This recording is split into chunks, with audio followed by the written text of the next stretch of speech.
Hi folks, Canadian Prepper here. So continuing the discussion then on the unknowns of the post-collapse environment. Today I'm going to be talking about something I'm going to entitle the Quiet Earth. And anybody who's experienced a power outage, you're probably familiar with the feelings that you experience when there's a temporary blackout. When the lights do go out, anxious feelings will arise. Suddenly we'll be shrouded in darkness. And that darkness carries with it, for some, an overbearing weight. It does, of course, entail the restriction of our most primary sensory modality, vision. And it forces us to rely on those other senses like smell, sound, taste, touch, things which perhaps we've become more detached from throughout the course of our evolution. And of course, for some, this is a cause for panic and angst. In essence, it brings with it a sort of fog of SHTF. Some documentaries and films have attempted to depict this. Some of those films more recently were the American Blackout and Britain Blackout series, where they attempted to show how society would erode should the power ever suddenly go off for a prolonged period of time. And they addressed a lot of the issues in those documentaries. But I think they didn't focus enough attention on the psychological aspects of the silence, the endless silence. So as I'm going to talk about, we're accustomed to living in a world of endless stimulation. In many cases, we are overstimulated. This has a psychological, physiological, and biological effect on us. And this is why people who live in rural environments and people who live off the grid have an exceptionally hard time processing their experience when they enter a urban developed area. Now, one thing you're going to want to consider when the grid goes down, noise pollution is going to be brought to a minimum. In the absence of power, electricity, our civilization's vitals, there's going to be no more noise. There's going to be no more cars. There's going to be no more smells, pollution. There's going to be no more scents emanating from restaurants. There's going to be no more sirens in the distance. No more people. No more sounds of crowds and the hustle and bustle of the streets. There's going to be no more factories and smoke emanating from the rooftops of houses. No more illuminated skylines. Everything will be brought to a standstill. Eventually. Some of these things will continue at first. There'll be a period, a very frenzied period, where there's hyperactivity because everybody's trying to get here and there, and there's looting and there's rioting. But eventually there's going to be a great quieting, a great calming. And I'm going to talk about that a little bit more in a little bit. But if the grid goes down, there's going to be a drastic reduction in sensory stimulation. There's going to be a mass sensory deprivation of sorts because we're so accustomed to endless amounts of stimulation. We are more than familiar, I'm sure, with the endless conveyor belt of social media, be it the comments, the tweets, the videos. And so we're reaching a crescendo with this technological stimulation. Some would call it the singularity, to the point where we're so overstimulated that they have to find ways to regulate it at some point. Google has taken the liberty of restricting some of the information that shows up in your newsfeed now. And of course, that's another issue unto itself. But nonetheless, it shows that we are overstimulated. And we are very accustomed to constant bombardment of sensory stimuli. We're not comfortable with our own thoughts anymore. We're accustomed to activation, movement. You know, when you get off your computer, you go to your phone, you get in your car, you turn on the radio. It's almost as if we've been conditioned to evade silence at all costs. Now, I'm not saying everybody is like this, but the average person nowadays, particularly the younger generation, operates this way. So we are accustomed to that hustle and bustle, and the dark cities are not the same as the darkness of nature. There's a much more eerie, precarious nature to the quiet cities as opposed to the quiet nature, because nature is naturally quiet, but the cities are not. And our city thrives off circulation of energy through these man-made conduits, the cars and the factories and whatnot.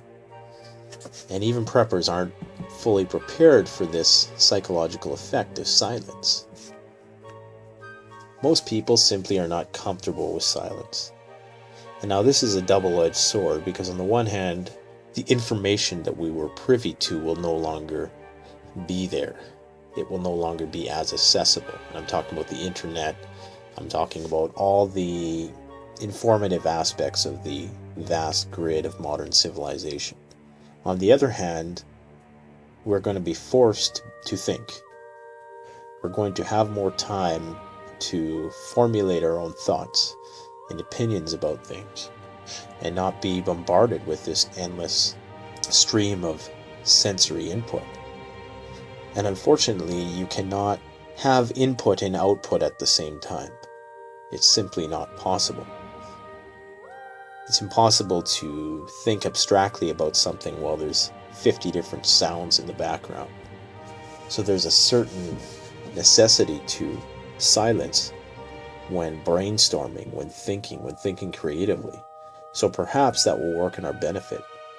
Because these distractions that we've built into our lives, or perhaps some would say have been put there for us, have deprived us of our ability to think for ourselves.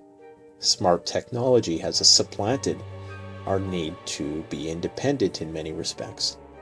Smart cards, smart phones, smart vehicles, smart clothes, smart doors, smart houses. Technology has, in many ways, infringed on our natural exercise of thinking. To hear our own thoughts again may be unsettling for many at first. And I think, as depicted in many movies such as Castaway or I Am Legend or The Quiet Earth, people may well, if not the anxiety, may go into some sort of dissociative psychosis of sorts where, they just cannot handle the silence. We live in a society which has bred attention deficit disorder because we're so impulsive. We move from one media to the next endlessly. As I talk about that conveyor belt of information that just keeps going and going and going, day in, day out, from the time you get up in the morning to the time you go to bed, you are bombarded with sensory stimulation. That will not be there in a collapse. It will be silent. So communication, intel, all those things are going to be brought down to the bare minimum, word of mouth.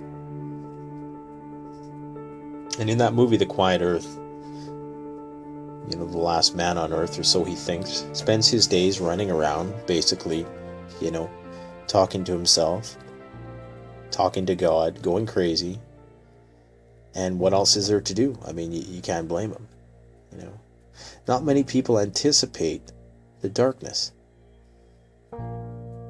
There's a dichotomy in biology that they call nocturnality versus diurnality. And most people are familiar with nocturnal organisms, the ones who largely subsist and are activated at night, versus human beings are largely diurnal, which means that we're largely active during the day. We no longer have to worry about being out at night because we can illuminate the streets. We've mastered fire. You ever seen the movie Quest for Fire? The whole pursuit of man at one point in our evolution was searching for fire, for heat, for light, for security. And in the absence of the grid really is a highly evolved form of fire. And a lot of people will be questing for this fire, this energy, this power, because light will be power. Nocturnality will reemerge as an effective mode of securely procuring the materials that you would need to survive. And as such, I do believe that people's sleep cycles will change, because you're not going to want to sleep at night, because that's when a lot of the problems are going to arise. And we may just well go back to a nocturnal state of being. It simply won't be safe to sleep at night, depending on if you have somebody at watch. Under the cover of night, a lot more can be accomplished, especially if you're up to no good. Within our modern civilization, and perhaps in even going back in the last 10,000 years of civilization, we've been naturally trained to fear the darkness. But I do think that those who adapt will revel in the darkness, and they'll start to see the advantages of nocturnal patterns of subsistence.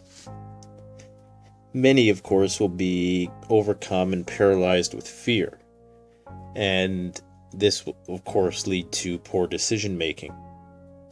But there's many benefits of the cover of night which are going to override any sort of irrational fears that have been put there by 10,000 years of culture.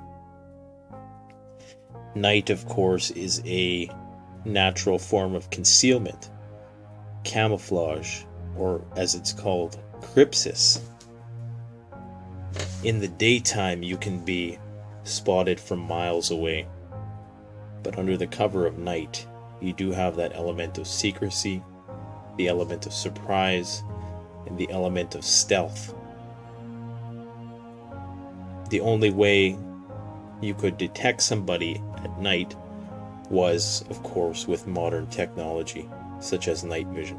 And of course, our night vision will become enhanced, because if any of you have spent some time in the forest at night, you know that within a half an hour your eyes do adapt to the darkness, and you're able to navigate with even the faintest degree of moonlight if your vision is decent. So attacks will most certainly come at night, just like the coyotes that howl at night, that bask in the cover of night.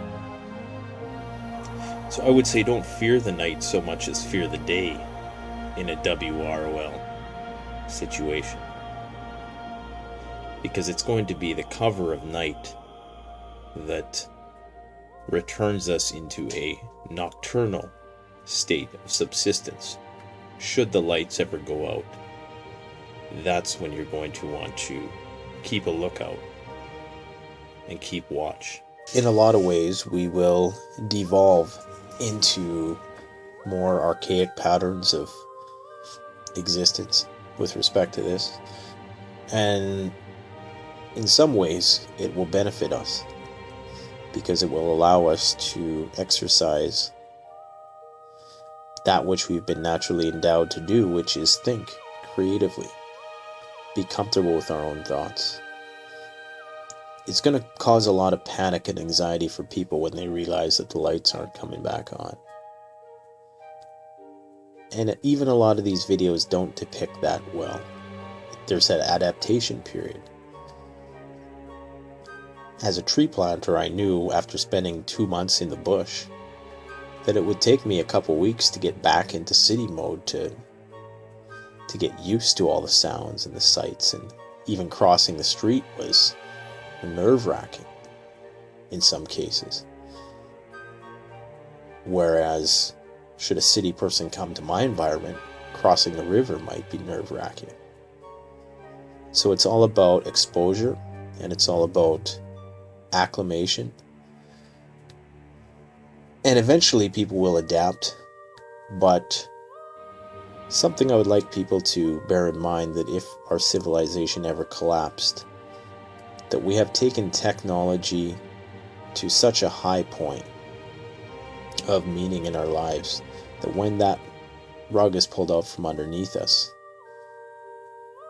it's going to affect us psychologically, and a lot more than in countries where they're not technologically dependent like we are, where they're accustomed to darkness, where they're accustomed to quiet.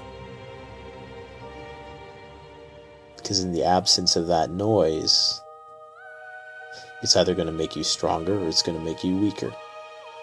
Anticipating it is potentially going to make you stronger if you know what to expect. So that's why I do these videos. The next video in this series is going to be a do.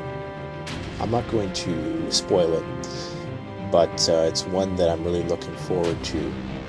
And I'm just going to call it After the Collapse, Man into Animals. Thanks for watching, Canadian Prepper Elf.